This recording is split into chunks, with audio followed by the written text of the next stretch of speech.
Time for a top 5? Time for a classic. JP and the Beans top 5. Riles, why don't you introduce the premise for us here, my man? Well, because we are a discussion forum, we never did one of these, which is kind of surprising. It is bizarre. We did top 5 comic book characters. So our personal favorite top 5 comic book characters. You bet. So You bet. there you go. Do you want to start off? I would love to. Go for it. I would love to. All right. This is a tough question.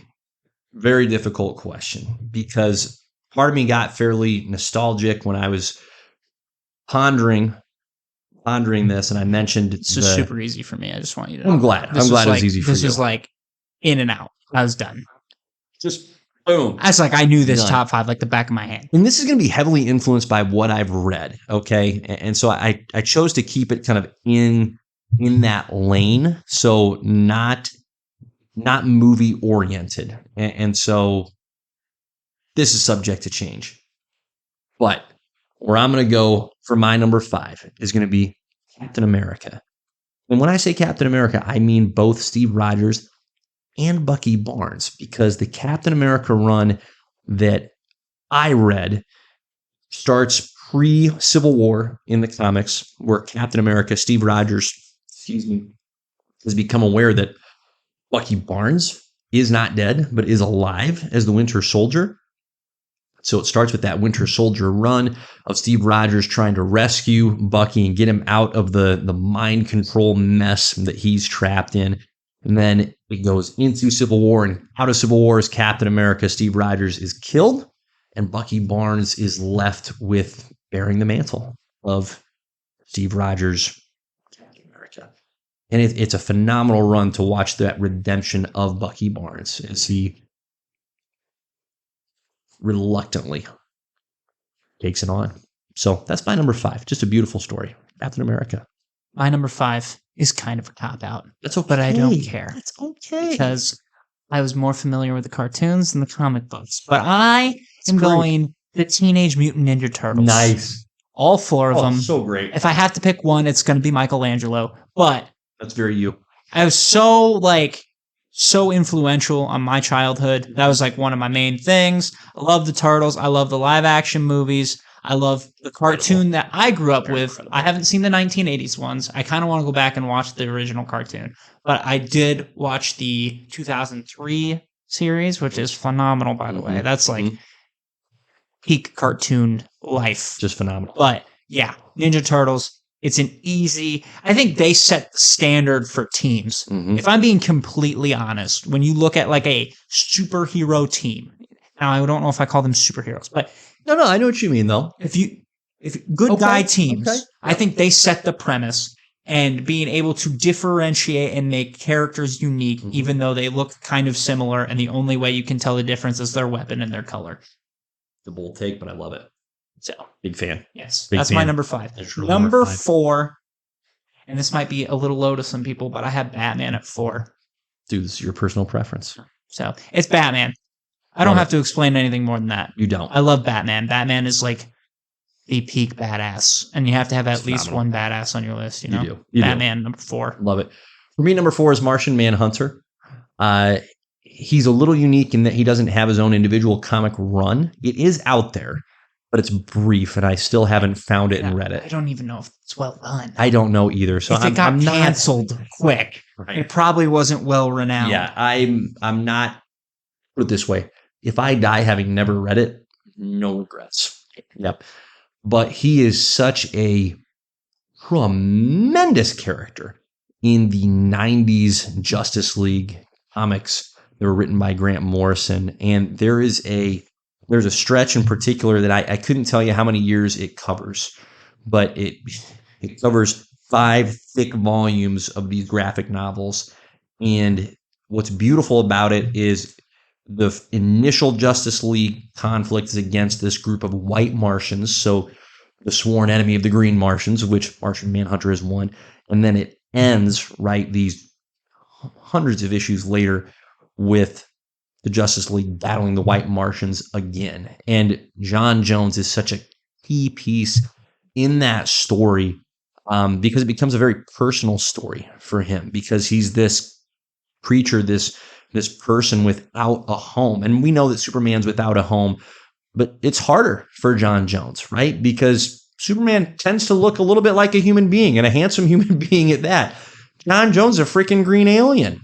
Yeah, he just has to shapeshift. He can shapeshift, so I feel like he's that got would be that. exhausting, though, to be a different form all the time. But that's not his natural form. Right. And so there's this inherent loneliness in his character that really plays itself out, makes him very empathetic. But his power set and his skill set is just unreal as It's well. through the roof. It's awesome. It's incredible. So the ability to create a psychic link with the rest of the Justice League so that they can just psychically communicate with one another, that's pretty swell.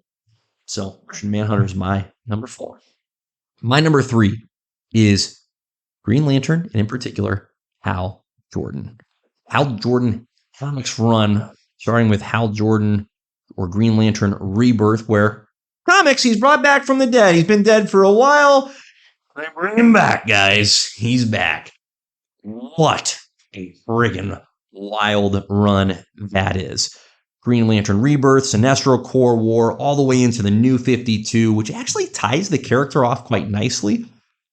And then, of course, weirdly, I think he continues. But if you chose to just kind of close one eye and go, nope, it's done, it's over, it's actually one of those rare comics moments where you could see both the start and finish of a particular character over the span of about a decade. So for me, Hal Jordan, the cosmic nature of the Green Lanterns, whoa, just incredible. That's my number 3. My number 3.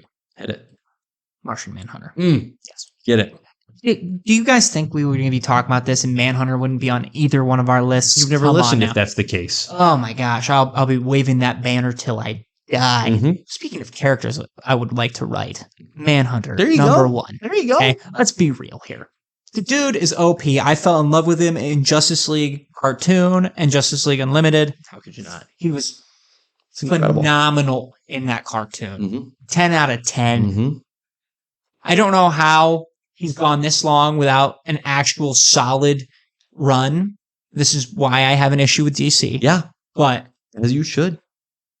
number 3. Love it. Okay. Good 3. Good 3. Number 2, I mean, I think these next two are just going to be super like straightforward and believable for me. Mm-hmm. Number 2, Spider-Man. Mm-hmm. Yep, Spider-Man Mm-hmm. is the most relatable superhero ever. Love him.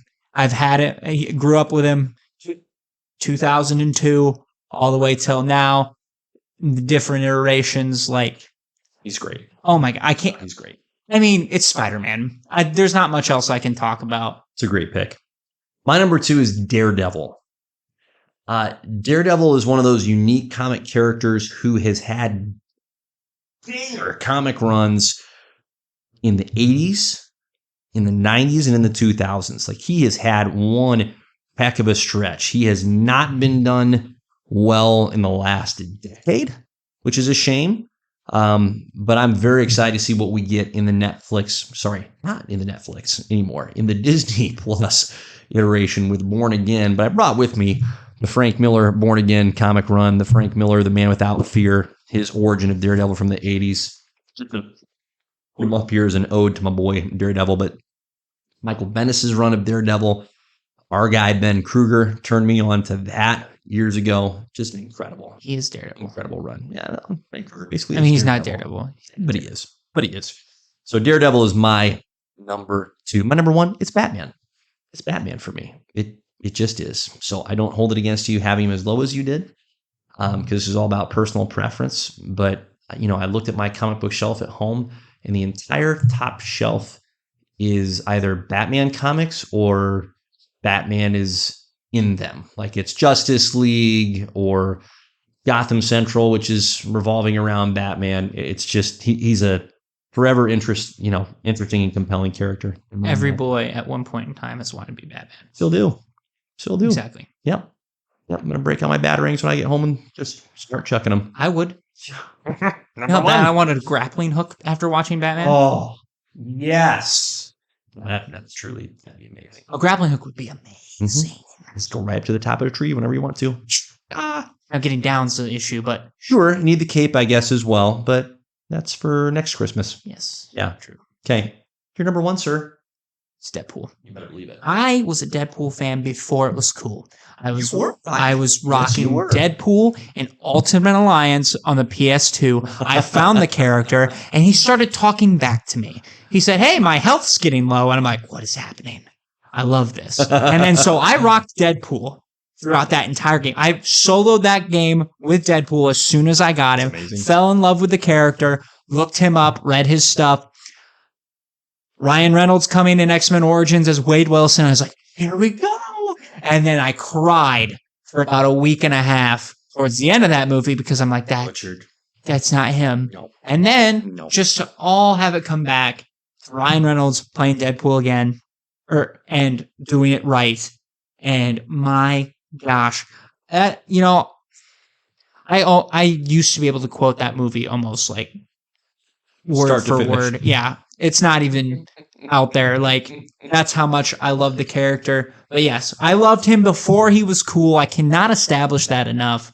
But I just think it's a delight to be able to witness your joy, right? Because you have fought the good fight for a long time. You've waved the Deadpool flag for, nigh on eons now. So this is your reward. I'm a sucker for comedy. What can I say? It's great. Yes. It's great. I'm happy for you. Great number one. My pick. number one. No, phenomenal. Forever and always. Phenomenal number one pick.